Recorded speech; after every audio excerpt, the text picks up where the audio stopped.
Good morning, good afternoon, good evening, depending the place of the world you are now. I came to Lagos, Nigeria, and why you would like to ask me? Because I'm going to meet with Emeka Ehinze. He's the CEO founder of Retailloop. This is a provider of an e-commerce and retail solutions in the sub-Saharan Africa, and they have a artificial intelligence. I mean, it's amazing what they are doing. So welcome to the show. Welcome to One Coffee with R, sponsored by Fundación Calanit or Foundation Calanit. Let me say it in Spanish. Un café con R con Fundación Calanit. So welcome to the show, Emeka. How are you today? Yeah, I'm doing great. Yeah, and you? We are doing great because this nice country, Nigeria, is so nice. Everything it's going very smooth. I like people.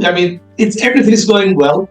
But let's go and talk about Retailloop. It's amazing, and I would like to know if you can tell the audience about the how you started, how you thought about doing Retailloop. You told me about Nestle and what you did in the past. And this is amazing because since you started from there, now you're doing this one. So please go ahead. Okay, good. Thank you for the opportunity to talk about our story. Right, so the whole idea of Retail Loop started off in my head when I was 19 years old. That was in 2014. Yeah, as an intern in Nestle Foods, that's the Agbara factory in Ogun State, Nigeria. Right, so I was fascinated by how I would say SAP worked, and I saw firsthand how the whole of Nestle processes was on SAP. Right, so I was an IT intern, so I got to see these things firsthand, right, in terms of helping customize some of those modules for the factory workers, right? Yeah. So still granular in my head back then. Right. Fast forward as I metamorphosed in age and in terms of experience into the tech ecosystem. Right. I saw many founders solving, I would say, the e-commerce and retail's problems on the informal level, right? And I thought about having nobody is solving for the large retailers, yeah. And so I met my co-founder, Olushola Akinsulere, who happens to be working in the, I would say, retail, commerce and retail space at the moment. So that's how we got to work for a company called Retailer. That company called Retailer was, I would say, also solving for the informal segment. So what that app does was it was helping informal retailers to be able to buy directly from manufacturers instead of going to the manufacturers themselves. And looked at it again. So post-COVID again, we saw that a lot of changes happened. There was a paradigm shift, and we noticed that we did a product discovery session with some brands, luxury stores. And we saw firsthand that large retailers in emerging markets lacked the, I would say, infrastructure to grow. Some of them had existing solutions, but they were complaining that it was not customized to their own native needs. Of course, it was also not local, and also it was very, very expensive. That's how Retailloop was born. So that's Retailloop in a nutshell. That's the journey of Retailloop. So thinking about post building the products, right? It's been a lot of I would say smooth sail, ups and downs, but I'm happy for you to ask these questions as we proceed. So what you saw in a real huge company, an international company, then you start thinking about, I know, or we know that we can solve, we can have a solution for specific for the African countries, which is a different need, for special for the small and medium-sized retail African companies, which is a total different world. from this international company as Nestle Foods. So, and then you got the idea that I need to do something, and then you with your team start developing Retailloop. Let me ask you something. What are the most promising opportunities in Africa for mid-sized businesses and companies when they will use Retailloop? Yeah. So in Africa at the moment, the free trade zone agreement, that's African free trade zone agreement, has been signed. That offers a lot of opportunity for intra-African trade, right, for businesses in the region. So what that means is just like similar to the way you have in the EU region. You could sell easily to somebody in Portugal, or somebody in Finland, So and that's what Retailloop is trying to solve. We're trying to help digitize the whole business. I would say trade in this region, right? By offering them tools, right, to run efficiently, more sustainably, and profitably. So what that means is we're offering digitization in the most granular way, right, as opposed to the most complex ways, because some of these existing solutions are quite complex, right? So, I mean, if you ask a traditional African retailer about SAP, they might be familiar with the name, but if you tell them to use SAP, I'm sure they would struggle real time, right? Because SAP requires a lot of, I would say, training. You need a support person, a specialist to always, or a consultant to always walk you through all of those processes. So what we've done is, for emerging markets, we've built a solution, right, that is granularized based on the needs, right, to fit their own business use cases, right? So a lot of opportunities. So it means that somebody in Lagos using our platform can sell to somebody in Ghana, right? So we have different components of the platform, right? So with a storefront, you could sell to somebody in Ghana, or somebody in Cairo, or somebody in Kigali, right? It means also, what it also means is, if you have a store, like chains of stores, right, across different regions, it means you could monitor those operations of those businesses from just your computer or your phone or your mobile device, right? So you don't need to be physically present in all those locations to know what's happening in your store. That way, you are focused on what improves the profit margins as opposed to operational efficiencies, right? So you see, Right. We're helping solve all these, I would say, supply chain gaps, inefficiencies gaps, and I would say also distribution gaps, right? In a nutshell. So there are major retail challenges in Africa, as I can see, and Retailloop is kind of addressing them and helping a solution for all these, I would say, small and medium sized. And and from there, can you share some insights about some of the companies that they have adopted your platform? Maybe in Nigeria, maybe if you can also give me some other examples in other African countries, so the audience will be able to know what you guys are doing, in your own country as well as in your neighbor countries. So we've signed some local manufacturers on board. At the moment, we have over 25 plus manufacturers on the platform, right? And we have 1,000 plus, I would say, mid-sized businesses on our SaaS products, right? So Retailloop has two components. The SaaS component, which means that you can sign up from anywhere in the world and use the product, right? As long as you, a retailer, you connect your printer and your barcode scanner and use it, right? There's also the enterprise side of things, component of it, where manufacturers reach out to us to say they want to customize the platform based on their own needs. So it's more of like I would say a business model for us to make more money off the SaaS, right? So we have over 25 plus enterprise customers on the platform at the moment, and I would say 100 plus businesses on the SaaS side of things. I've had some big brands like UPS, Nigeria. I'll leave it at that. I don't want to go more into details into some of our customers, but we have like UPS Nigeria on board at the moment. Yeah. So, and also you have and also you have small and medium-sized companies as well, because UPS, it's big. Yeah. We have some of them. They are pharmacists. Some of them are supermarkets. Some of them are local manufacturers. When I mean local manufacturers, the way you have big manufacturers like Nestle, you have local manufacturers that are into olfactory products like perfumes, right? Like automobiles. We have some of those clients on board. Like, yeah, we also, I don't want to disclose some information. We also have some deals in the pipeline with some big international companies, but I'll just leave it granular for now, like more discreet for now till we go public.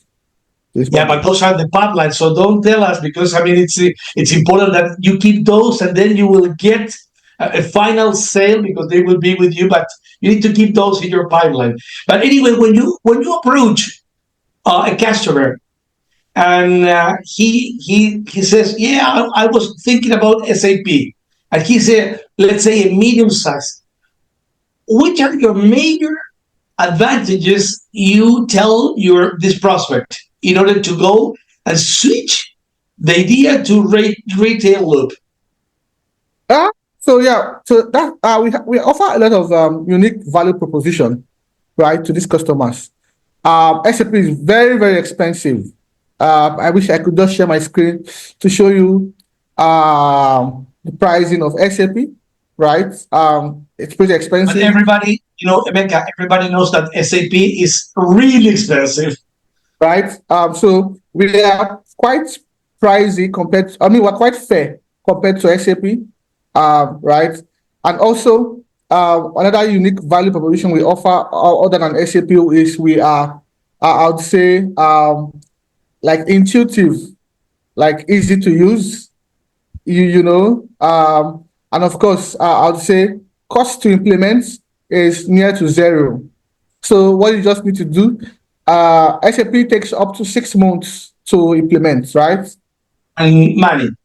Yeah, money, right? So ours is like near to zero. Once you pay the fee, the customization fee, especially if an enterprise, once you pay the customization fee, and we handle the rest for you, we'll do the heavy lifting for you.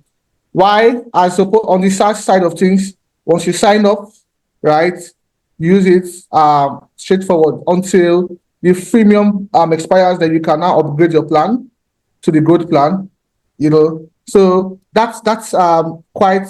I don't think anybody can sign up on SAP. Any mid-sized business can sign up on SAP and start using it. They don't have that. They don't have that offering, right? Yeah. So you have to contact them directly.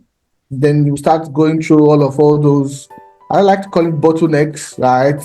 Consultants and demo and stuff like that. No, ours is straightforward. So reach out to us and boom, we have this session with demo with you. And if it suits your needs, we proceed to making a payment and we implement for you. Like all this is happening in less than, I would say, 2 months, right? Sometimes a month, depending on your needs, if we have them, right? For the SaaS, I would say less than 2 minutes to sign up and use, right? Yeah, that's it. So, and the specific benefits for these guys, for this customer in Retailloop, if you can tell us what 2 or 3 really, really specific benefits. I would say fair pricing. Fair pricing. I would say native customizations, and I would say quicker time to market. Okay. And how do you see the future for Retailloop? I mean, we are in 2025, and you have 25 customers. Let us talk about this year. How do you look this year for Retailloop? Yeah, I think I got asked this question yesterday. A lot of the times, I speak to investors at least 1 in 2 days. It's my job, so let's talk to investors, right? So, as regards our plans for the year, Q1 we should be in the US, right? We should be launching in the US. That's part of our plans. Same Q1, we should be also be in Europe, right? Specifically Finland. We want to use that as a springboard to Finland, as a springboard to the European market. We're also currently fundraising at the moment We hope to close around this year. Also, yeah, we are very big on AI. I mean, very, very big on AI this year. We got into NVIDIA Inception program, Wow. right? So what that means for us also is to, I'd say, test out our AI use cases using AI-powered workflow agents, right? But that would not be necessarily be in African market. It will be in the EU market because those are quite suited for their needs in terms of the literacy levels, and of course digital adoption levels, right? They're quite advanced compared to the emerging markets. But and Emeka, we are talking about you. Everything was very nice. I mean, we talked about Nestle Foods. We went to see all the details you compared to SAP. But the life is not like this one. I may think that you have had many problems while you were trying to do this Retailloop tool, and also what was before that one. In order to see, you are an entrepreneur, you are making this startup, going through. Which are the major problems that you faced in the past, or maybe today as well? Yeah. I mean, as an entrepreneur, yeah, you face a lot of problems. Yeah, I mean, I have a stormy mind. In the world of Elon Musk, so there is a talent problem. So it's hard to find the right talents in emerging markets because of the literacy levels. Yeah, so there's a talent problem. There's also I would say, ecosystem problem. And this boils down to the macros, right? The macro variables that makes up an ecosystem. When I mean an ecosystem, I would say a nation, right? Like inflation rates. At Nigeria, it's 40% now, if I'm not mistaken. 40%, yeah. So Wow. it's really affecting the growth of businesses. So you have to be tinkering on how to survive in this market daily, as opposed to your counterparts in more advanced clients that they could just focus on a particular niche, and build from it, and of course skill from it. But in our climate, it's quite difficult. Then I would say another problem I would say we have is capital, right? Access to capital. Many African entrepreneurs, including me, we lack access to capital. We don't have that luxury to experiment. In the US, you could sell your vision to a VC, right? And I mean, it would back you. In Africa, you would have to talk to 1 billion people, right? With traction, right? I'm just giving I'm being ironical now, right? With traction before they could even listen to you. I mean, and then again, you ask yourself these questions. I mean, are we in a fair playing ground? So that has also helped inform some of our decisions in terms of moving out of this market, in terms of building Retailloop as a global company. Yeah, that's it. So, and if you want to leave a message for this year to your future prospects and customers, as well, people that may invest in your company, which is that message about? So yeah, I would say the future is bright. We have to be optimistic about the future, right? So to our investors coming on board, you just have to back us and trust us to deliver. For our customers, we want you to try out our platform, give us the best feedbacks you could give, help us grow, right? This is not a one-man sport; it's a team sport. I've never seen a single individual done something great in this world. It has to be a concerted effort from the team. And when I mean team, it's not just the direct team, the outside ecosystem players. So our customers try out our products, use it, give us feedbacks, make more referrals for us. For our investors, would say come on board, back us, right, and trust us to deliver on, I would say, business value for you, because it's a long-term game. We know That it's not something you do with 2 years plus, maybe 2 years and 4 months, right? And I like to say we competing shoulders on with people that have been VC backed with millions of USD, especially in the local ecosystem we find ourselves in, over the years, and yeah, we're doing pretty well, right? Yeah, so that's it. So sometimes it's not for the swiftest, but for he who understand the times, and yeah. So it's a team of competency. Yeah, we're very competent. I myself, I know how to get things done from an operational standpoint and strategy standpoint. Yeah, from a technical standpoint, I mean, I have an MBA, I have an EMBA. I think the latest mission is a PhD. Maybe I'll do that when in my late 30s, not now. Right now, I just want to focus on Retailloop, taking it to the next level, and see where it leads us to. Good, good. And before we leave the show, I have another question. This is very important for you. While being in Nigeria, which is your favorite dish? I would like you to recommend me where to go and your favorite dish. Yeah, it has to be. I'm a fan of rice, jollof rice. You need to try out Nigerian jollof.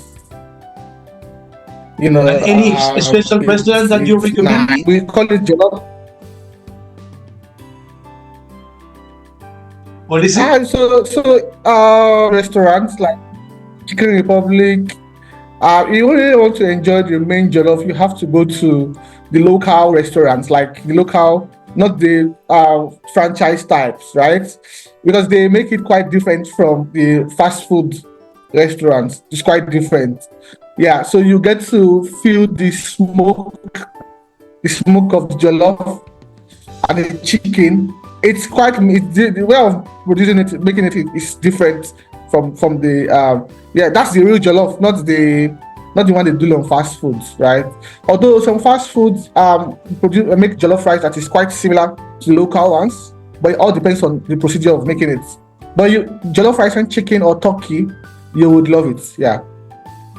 Okay, so that's your recommendation. Yeah. I will take it. I will take it. Well, anyway, thank you very much for this time, Emeka. It was a really good pleasure for us in Coffee with R, showing and showcasing somebody in Nigeria that with your Retailloop, you are trying to push and push and push, and you are a good entrepreneur. And we wish you from here really a successful year. And guys, in a Coffee with R, see you next time in the same show. And thank you, Emeka, and have a great day. Bye-bye. Bye-bye.